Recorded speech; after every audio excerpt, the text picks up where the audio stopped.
Most people are afraid to fully be themselves. They're afraid to embrace the parts of themselves that might be regarded as unacceptable because embracing these unacceptable parts makes them feel uncomfortable. So, to escape this uncomfortableness, they divide themselves into two halves, conscious and unconscious. In the conscious half, they construct an ideal image of themselves, an image formed out of the bits and pieces of their past that they deem as good and acceptable. And as a result, in the unconscious half, they repress the parts of themselves that they view as bad and unacceptable. In Jungian psychology, this repressed part of the personality is called the shadow. And unless the shadow is integrated into the personality, a person can never reach their fullest potential. Instead, one will always remain incomplete, fractured, and partial, living a life of regret rather than the full life that could have been.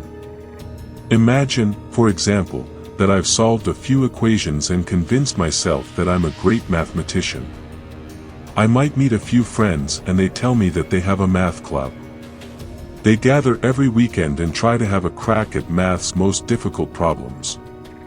This scares me because if I join, I'll no longer get to be the great mathematician that I've convinced myself I am.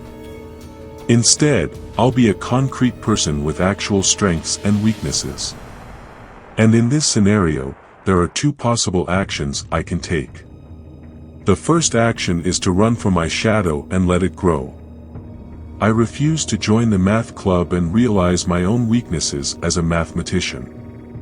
I get to cling to the ideal image of myself as a great mathematician, but as a result, I lose the opportunity to actually become one.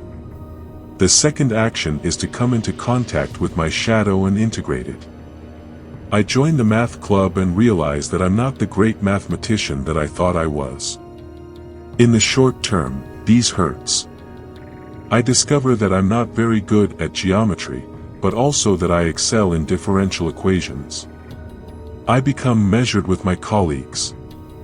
I have an actual place and rank among other mathematicians. In reality, I realize I'm not the great mathematician I thought I was, but now I open up the possibility of actually becoming one. I can actually improve my skills and rank.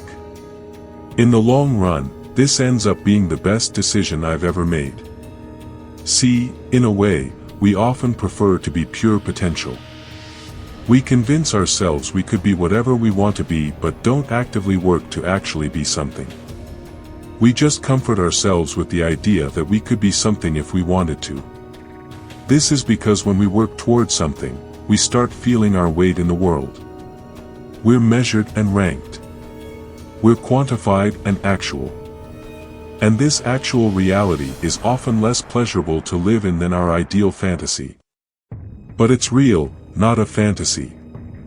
And reality can be improved, but a life of fantasy always ends in tragedy. The path to self-improvement starts with self-acceptance. Only by embracing and integrating our shadow, by accepting the ugly parts of ourselves, by becoming who we're afraid to be, can we reach our fullest potential. But if we reject our shadow, if we pick and choose the parts of our past, personality, and behavior that we like and repress the parts of ourselves we fear, we become incomplete and partial. And instead of living a full, whole life, we live one full of regrets. But it's up to you to decide, in Jungian terms, will you embrace your shadow or reject it? Would you rather fail in actuality or succeed in mere hypotheticals? I hope you like this video. Subscribe for more such videos. Thanks for watching.